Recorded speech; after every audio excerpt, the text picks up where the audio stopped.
할렐루야. 이 시간에는 그리스도의 좋은 병사라는 주제를 가지고 디모데후서 2장을 함께 은혜를 나누도록 하겠습니다.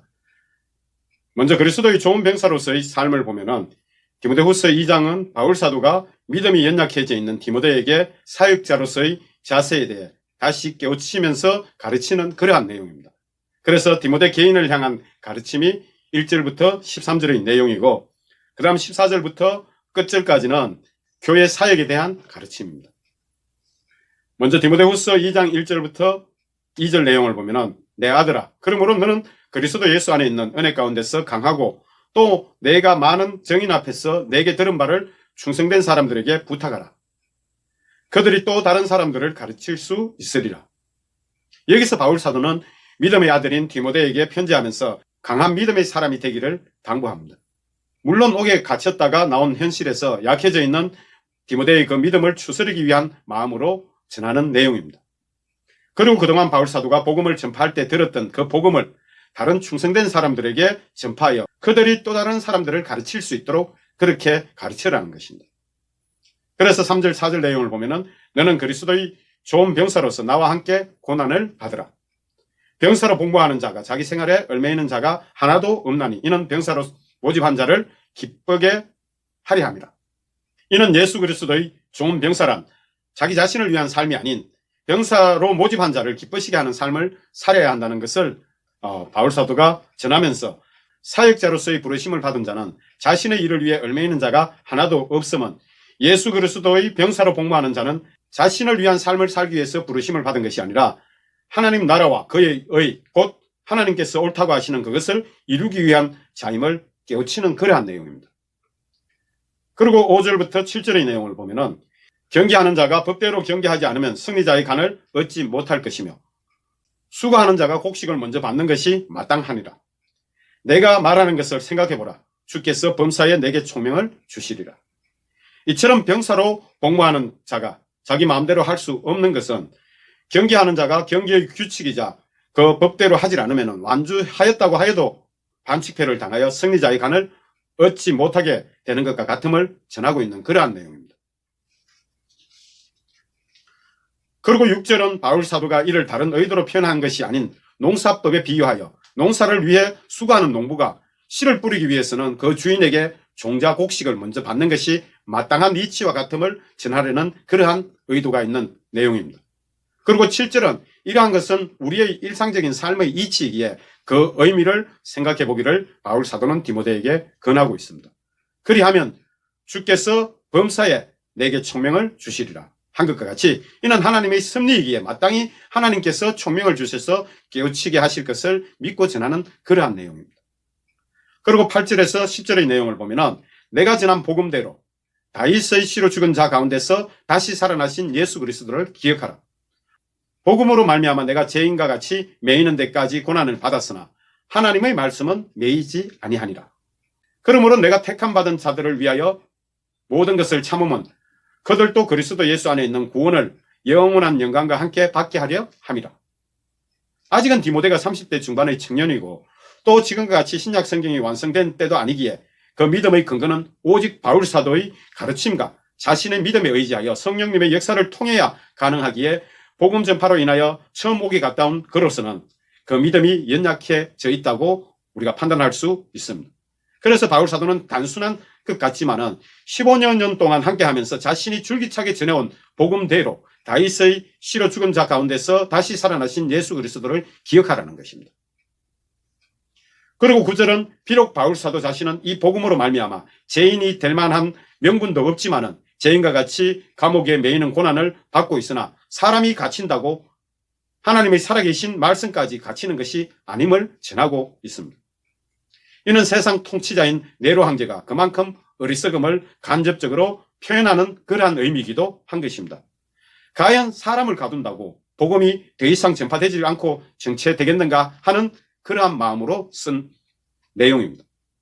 그리고 10절은 그러므로 바울 사도가 모든 고난을 참고 수용하는 이유는 자신만의 믿음을 지키기 위한 것이라면 굳이 이렇게 고난을 받을 필요가 없겠지만은 택하심을 받은 자들이 예수 그리스도의 장성한 분량으로 성장하게 하기 위해 가르치다 보니 이러한 고난을 받는 것인데 그의 마음은 택하심을 받은 자들이 자신처럼 또 사역자들처럼 그리스도 안에 있는 구원을 영원한 영광과 함께 받게 하려 함이라. 구원만 받는 것이 아니라 영광을 함께 받을 수 있도록 그렇게 하기 위해서 예수 그리스도의 장성한 분량으로 성장할 수 있도록 애쓰고 가르친다는 것입니다. 이것은 구원만 받는 것이 아니라 영원히 누려야 할 상급도 함께 받게 하기 위한 것이라는 것을 바울사도는 전하고 있는 그러한 말씀입니다. 이러한 것은 사역자로서 마땅히 가져야 할 자세이자 행하여야 할 본분임을 디모데에게 전하고 있는 것입니다. 이미 사형 선고를 받고 이제 죽는 날만 기다려야 하는 그가 이렇게 내용을 써야 할 이유는 오직 디모데를 가르치기 위해서 그렇게 쓴 것으로 우리가 추정할 수 있습니다. mit보다 이 말이여 우리가 주와 함께 죽었으면 또한 함께 살 것이요 또 참으면 또한 함께 왕노릇 할 것이요 우리가 주를 부인하면 주도 우리를 부인하실 것이라. 우리는 밑범이 없을지라도 주는 항상 밑보시니 자기를 부인하실 수 없으리라. 그래서 9절에서 10절의 말씀을 자신이 적으면서도 감동이 되었기에 mit보다 이 말이여 라고 표현한 것입니다. 즉 믿음이 있고 신실한 말임을 밝히면서 11절에서 13절을 이어가고 있는 것입니다. 그리고 11절 12절은 그러므로 반드시 옛사람인 육신의 사람이 예수 그리스도와 함께 죽었다면 반드시 그와 함께 부활할 것이요 믿음으로 인한 고난을 인내하면 그와 함께 왕노릇 할 것이나 만일 우리가 주님을 부인하면 그것 또한 우리를 부인하실 것임을 밝히고 있습니다. 그리고 13절은 우리는 진실한 믿음이 없거나 그로 인하여 그를 배도할 수는 있지만은 우리에게 영원한 생명을 약속하신 주님은 신실하심으로 절대로 약속하신 그 말씀을 부인하실 분이 아니심을 13절에서 밝히고 있는 것입니다. 그리고 두 번째 에베소 교회 사역에 대한 가르침인데 14절부터 그 내용입니다. 먼저 14절부터 17절의 내용을 보면은 너는 그들로 이 일을 기억하게 하여 말다툼을 하지 말라고 하나님 앞에서 엄히 명하라. 이는 유익이 하나도 없고 도리어 듣는 자들을 망하게 함이라. 너는 진리의 말씀을 옳게 분별하며 부끄러울 것이 없는 일꾼으로 인정된 자로 자신을 하나님 앞에 드리기를 힘쓰라. 망령되고 헛된 말을 버리라. 그들은 경건하지 아니하며 점점 나아가느니 그들의 말은 악성 종양이 퍼져나간 것 같은데 그 중에 후메네오와 빌레도가 있느니라. 14절의 내용에서 너는 그들로 이 일을 기억하게 하여, 여기서 그들이라는 자들은 2절에서 교회 안에서 충성된 자들을 가리키는 것입니다. 그래서 13절까지의 디모데를 향한 가르침의 그 내용으로 교회 안에 충성된 자들에게 다시 그것으로 교훈하라는 것입니다. 그래서 그릇된 자들처럼 말다툼을 하지 말라고 한 것은 하나님 앞에서 엄히 명하라. 이는 유익이 하나도 없고 도리어 듣는 자들로 망하게 함이라. 결국 듣는 자들 은혜가 하나도 안 되기 때문에 다툼이라는 것은 아무 유익이 없다는 것입니다. 그리고 15절을 보면은 디모데에게도 권하기를 너는 진리의 말씀을 옳게 분별하며 부끄러울 것이 없는 일꾼으로 인정된 자로 자신을 하나님 앞에 드리기를 힘쓰라. 이렇게 가르치고 있습니다. 그리고 16절 17절에서는 에베소 교회에 도착하자마자 파가여 디모데전서 1장 3절부터 7절의 내용으로 지침을 내린 것 같이 그 내용을 잠시 살펴보면은 디모데전서 1장 3절에서 7절 내용은 내가 마게도냐로 갈 때에 너를 권하여 에베소에 머물라 한 것은 어떤 사람들을 명하여 다른 교훈을 가르치지 말며 신하와 끝없는 족보에 몰두하지 말게 하려 함이라. 이런 것은 믿음 안에 있는 하나님의 경륜을 이룸보다 도리어 변론을 내는 것이라. 이러면서 이들이 헛된 말에 빠져 율법의 선생이 되려 하나 자기가 말하는 것이나 자기가 학증하는 것도 깨닫지 못하는도다. 이렇게 바울사도는 디모데에게 그 이유를 설명하고 있는 것입니다. 그래서 교회 안에서 망령되고 헛된 말을 버리라는 것입니다. 하나도 도움이 안 되고 은혜가 되지 않기 때문에. 이 망령된 말은 모두 이단자들인 후메네오와 구리세공업자 알렉산더가 퍼뜨린 것으로 특히 후메네오는 바울사도가 순회하고 돌아온 사이에 보니 출교당했던 그는 빌레도라는 자를 그 사이에 미혹해서 데리고 다니는 것을 바울사도가 보았고 또 교회 안에서 헛된 말을 퍼뜨리는 것을 그가 목격했기 때문에 이렇게 전하고 있는 것입니다. 그래서 이들이 퍼뜨린 말은 그들의 말은 악성 종양이 퍼져나간 것 같은데 라고 한 것 같이 순식간에 교회 안에 퍼져나가 바울사도가 순회하고 온 후에 그 느낌을 받았던 것입니다. 그리고 18절에서 21절 내용을 보면은 진리에 관하여는 그들이 그릇되었도다. 부활이 이미 지나갔다 하므로 어떤 사람들의 믿음을 무너뜨리느니라. 그러나 하나님의 경고한 터는 서서히 인침이 있어 일렀으되 주께서 자기 백성을 아신다 하며 또 주의 이름을 부르는 자마다 불의에서 떠날지어다 하였느니라. 큰 집에는 금그릇과 은그릇뿐만 아니라 나무그릇과 질그릇도 있어 기 쓰는 것도 있고 천이 쓰는 것도 있나니 그러므로 누구든지 이런 것에서 자기를 깨끗하게 하면 기 쓰는 그릇이 되어 거룩하고 주인의 쓰심에 합당하며 모든 선한 일에 준비함이 되리라. 아멘. 18절에서 진리에 관하여는 그들의 말이 분명 잘못되었기에 망령되고 헛된 말을 버리라고 하였고 그들이 주장하는 말은 부활이 이미 지나갔다 하므로 다른 사람의 믿음을 무너뜨리고 있다는 것입니다. 그래서 교회 안에 믿음이 연약한 자들이 그 말을 믿고 부활이 이미 지나갔으니까 우리는 부활이 더 이상 없다고 이렇게 말함으로써 예수 그리스도의 가르침을 엉뚱하게 이끌어가게 되는 것입니다. 그래서 이단이 되는 것이 바로 그러한 것입니다. 그리고 19절에서는 하나님의 경고한 터는 섰으니 인침이 있어 일렀으되 이렇게 전한 이 내용은 민수기 16장 5절과 이사야서 26장 13절을 인용해서 전하는 내용이므로 하나님의 경고한 터는 섰으니 인침이 있어 일렀으되 여기서 하나님의 경고한 터는 교회를 가리키고 있습니다. 그리고 인침에 대해서는 민수기 16장 5절에서는 여호와께서 자기에게 속한 자가 누구인지 거룩한 자가 누구인지 보이시고 그 사람을 자기에게 가까이 나오게 하시되 곧 그가 택하신 자를 자기에게 가까이 나오게 하시리니 이는 고라 일당이 사역을 담당하고 있는 모세와 아론을 비방할 때 하나님께서 응답을 주셔가지고 모세에게 하신 말씀인데 하나님께서는 자기가 세우신 자를 다 아시기에 하나님 앞으로 나오게 하신다는 것입니다. 그래서 결국 아론의 쌍난 지팡이가 그것을 증거하는 것을 이를 통해서 우리가 알 수 있는데 또 이사야서 26장 13절의 내용을 보면은 여호와 우리 하나님이시여 주 외에 다른 주들이 우리를 간할하였사오나 우리는 주만 의지하고 주의 이름을 부르리이다.